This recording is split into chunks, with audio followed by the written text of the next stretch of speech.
시청자 여러분 안녕하십니까. 8월 6일 뉴스통입니다.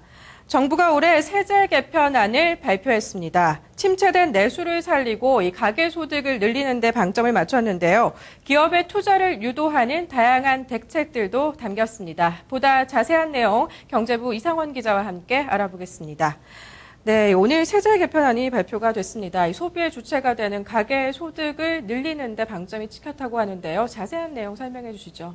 네, 정부는 오늘 이 가계소득 증대를 위한 그 세제 패키지를 포함해서 이 법인세법 등 17가지 세법을 개정하는 내용으로 이 세제 개편안을 마련했습니다.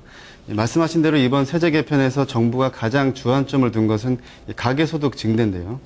장기적인 경기 침체가 내수 부진으로 이어졌고 이것을 살리기 위해서는 이 가계의 소비를 회복시켜야 된다는 것이 이 목표가 바탕이 됐기 때문입니다.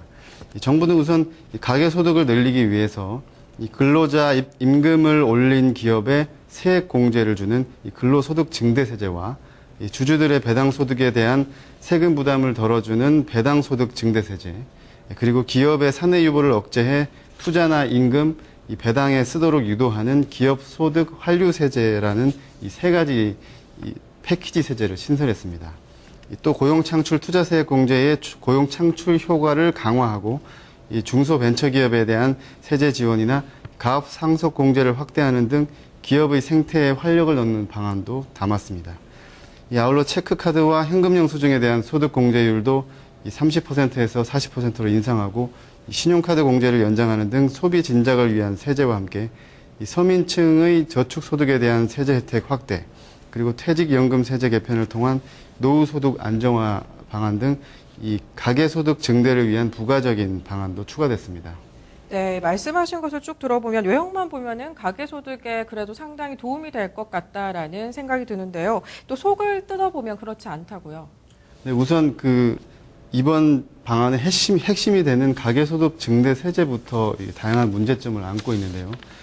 이 세 가지 패키지 중에서 근로소득 증대 세제의 경우 기업들이 실제로 임금 인상을 선택해야만 효과를 볼 수 있는 제도인데 이 임금 인상으로 발생하는 리스크가 세금 혜택보다 크다면 임금 인상을 선택할 리가 없다는 거고요. 일정 기업 소득을 투자나 임금 그리고 배당에 사용하지 않으면 과세 대상이 되는 기업소득 환류세제의 경우에도 기업들이 투자나 임금 대신에 이 배당에 집중적으로 유보소득을 사용해버린다고 해도 과세할 근거가 없게 됩니다. 더구나 이번 방안이 3년간 한시적으로 실행되는 제도이기 때문에 기업들이 한번 올리면 내리기가 쉽지 않은 임금을 인상하기보다는 다른 방법을 선택하기가 쉬운데요. 따라서 사실상 가계소득의 원천이 될 임금 인상을 기대하기가 어려운 것이죠. 이 배당소득 증대세제의 경우에도 아예 대규모 배당 가능성이 높은 소수의 주식 투자자들이나 이 배당을 결정하는 대주주 고소득자에게만 혜택이 돌아가기 때문에 역시 이 가계소득 증대와는 거리가 멀다고 볼 수 있습니다. 네, 겉은 그럴듯하지만 실효성이 없는 게 대부분이다라는 지적이신데 이 세제 개편을 하게 되면 세수가 얼마나 거치게 될까 또 세금이 얼마나 더 투입될까가 관심 대상입니다. 이번 세제 개편에는 어떤 변화들이 좀 있습니까? 정부는 이번 세제 개편을 통해서 총 5,680억 원의 세수 증대가 예상된다고 밝혔는데요. 그 중에서도 절반 이상이 이 박근혜 대통령의 임기 이후인 2018년과 19년에 발생하는 것으로 돼 있어서 이 세수 부족 사태가 또 우려되고 있습니다. 지난해 발표한 박근혜 정부의 공약 가계부를 보면 134조 8천억 원의 공약 필요 재원 중에서 48조 원을 이 국세 수입으로 조달하도록 하고 있고요.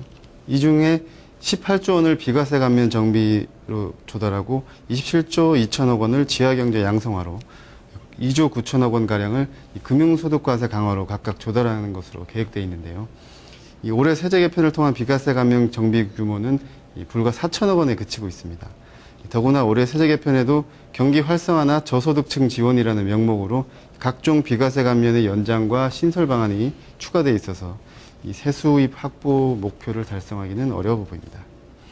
특히 올해 세수도 지난해에 이어서 8조 원가량 덜 거칠 것으로 예상되고 있는데요. 이 공약 이행이 사실상 불가능하다는 지적도 나오고 있습니다. 네, 세수 부족 현상 좀 지속될 것이다라고 우려가 나오고 있는데 하지만 또 이색적이거나 눈에 띄는 좀 특징적인 것들도 좀 포함됐다면서요. 네, 세세한 항목을 보면은 이 흥미로운 세제도 많이 포함되어 있는데요. 우등이 아닌 일반 고속버스에 대한 부가가치세가 면제되고 장애인용 위생 깔개 매트도 이 부가가치세 면제 대상에 추가됐습니다. 또 역류아용 기저귀와 분유에 대한 부가가치세 면제가 연장됐고요. 이 해외여행 시 구입한 물건의 면세 한도는 종전의 400달러에서 600달러로 확대하는 방안이 마련됐습니다.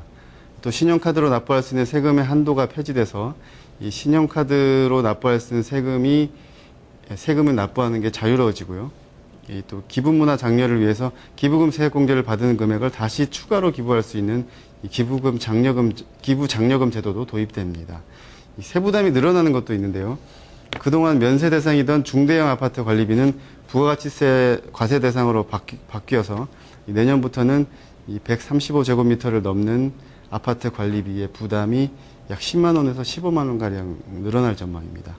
또 구글이나 애플 등 해외 오픈마켓에서 구입한 어플이나 음원 파일 등도 이 부가가치세 과세 대상에 포함되는 것으로 이 세법 개정안이 마련됐습니다. 그동안은 이제 국내 오픈마켓에서 구입하는 어플에만 과세가 되어 왔었거든요. 네, 이 구석구석 좀 흥미로운 세제 개편안도 있는 것 같습니다. 이 전체적으로 정리해 본다면 세수입이 필요한 시점이긴 하지만 깎아주는 것을 늘려서 세수에는 그렇게 또 도움이 되지 않고 정책 목표로 했던 가계소득 증대도 정작은 쉽지 않을 것이다라는 우려가 나오고 있는 것 같은데 이 정부가 마련한 이번 안이 그대로 시행되는 것은 아니죠? 네, 그렇습니다. 이게 정부가 이제 오늘 마련한 그 세제 개편안을 오는 9월 정기국회에 제출을 하게 되면 각 상임위에서 이 세법 개정안이 그 여야 의원들의 손에서 이 심사가 이루어지고요. 그것이 연말 국회에서 통과가 돼야만 실제로 이 세법 개정안이 시행이 되는 겁니다.